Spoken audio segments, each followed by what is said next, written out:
serta masyarakat dalam memenuhi kewajiban pembayaran pajak berdasarkan ketentuan perpajakan sangat diharapkan. Namun, dalam kenyataannya, dijumpai sering adanya tunggakan pajak atau hutang pajak, terlebih lagi bila dari waktu ke waktu menunjukkan jumlah yang semakin besar, maka diperlukan penanganan yang lebih serius. Artinya, walaupun penerimaan pajak secara umum meningkat, tetapi terhadap tunggakan atau hutang pajak diperlukan tindakan penagihan yang tegas sesuai dengan ketentuan undang-undang yang berlaku.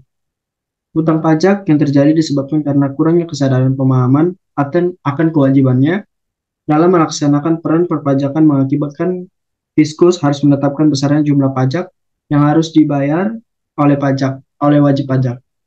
Besarnya ketetapan pajak yang ditentukan oleh fiskus menyebabkan meningkatnya tunggakan pajak. Wajib pajak dikatakan patuh apabila dapat memenuhi dan melaksanakan kewajiban perpajakan. Pertama-tama yang dibahas itu adalah bagaimana timbulnya hutang pajak, bagaimana cara penagihan pajak, yang ketiga adalah bagaimana terhapusnya hutang pajak.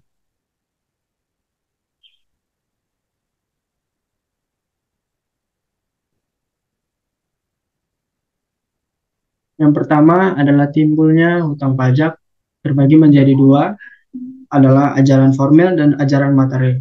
Hutang pajak timbul karena dikeluarkannya surat ketetapan pajak oleh fiskus, sehingga jika belum ada surat ketetapan pajak, maka berarti belum timbul hutang pajak.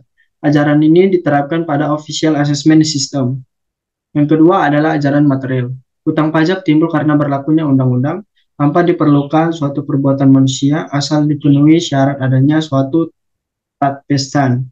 Tatbestand ditentukan sendiri di dalam undang-undang pajak yang bersangkutan terdiri dari keadaan, perbuatan atau peristiwa tertentu yang harus dikenakan pajak.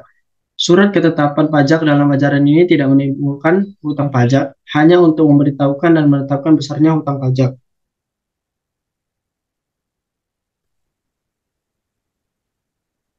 Selanjutnya adalah penagihan pajak.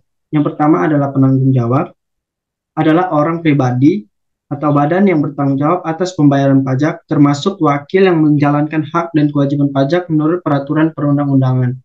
Yang kedua adalah penagihan pajak, adalah serangkaian tindakan agar penanggung pajak melunasi utang pajaknya dan biaya penagihan pajak dengan cara menegur atau memperingatkan, memberitahukan surat pajak, mengusulkan pencegahan, melaksanakan penyitaan, penyandaraan penjual barang yang disita. Yang ketiga adalah biaya penagihan pajak, biaya pelaksanaan, surat paksa, surat perintah penyitaan, pengumuman lelang, pembatalan lelang, jasa penilai, dan lain-lain sehubungan dengan penagihan pajak. Yang keempat adalah surat paksa, surat perintah membayar utang pajak dan biaya penagihan pajak dan memiliki kekuatan eksekutorial dan kedudukannya sama dengan putusan hakim pengadilan yang punya kekuatan hukum tetap. Yang kelima adalah jurusita. Jurusita pajak itu seperti pelaksanaan tindakan penagihan pajak yang meliputi penagihan seketika dan sekaligus pemberitahuan surat paksa, penyitaan, dan penyandaraan. Yang keenam adalah penyitaan, adalah tindakan jurusita pajak untuk menguasai barang tanggung jawab guna dijadikan jaminan untuk melunasi utang pajak menurut peraturan perundang-undangan pajak. Yang ketujuh adalah lelang. Setiap penjualan barang di muka umum dengan cara penawaran harga secara lisan dan atau tertulis melalui usaha pengumpulan peminat atau calon pembeli. Hasil lelang digunakan terlebih dahulu untuk membayar penagihan pajak yang belum dibayar dan sisanya untuk membayar utang pajak. Secara lelang, biaya penagihan pajak ditambah 1% dari pokok lelang, dan secara tidak lelang, biaya penagihan pajak ditambah 1% dari hasil penjualan. Yang ke-8 adalah pencegahan atau pencekalan. Adalah larangan yang bersifat sementara terhadap penanggung pajak tertentu untuk keluar dari wilayah RI berdasarkan alasan tertentu sesuai dengan ketentuan peraturan perundang-undangan. Yang terakhir adalah penyanderaan, pengekangan sementara waktu kebebasan penanggung jawab pajak dengan menempatkannya di tempat tertentu. Yang ketiga itu adalah hapusnya utang pajak. Yang pertama adalah Pembayaran hutang. Pajak akan hapus apabila wajib pajak telah membayar hutang pajaknya. Dalam pembayaran pajak harus dilakukan dalam bentuk penyetoran uang-uang ke tempat yang telah ditunjuk oleh Menteri Keuangan dan bukan dalam bentuk larangan, bukan dalam bentuk barang. Yang kedua adalah kompensasi atau restitusi hutang.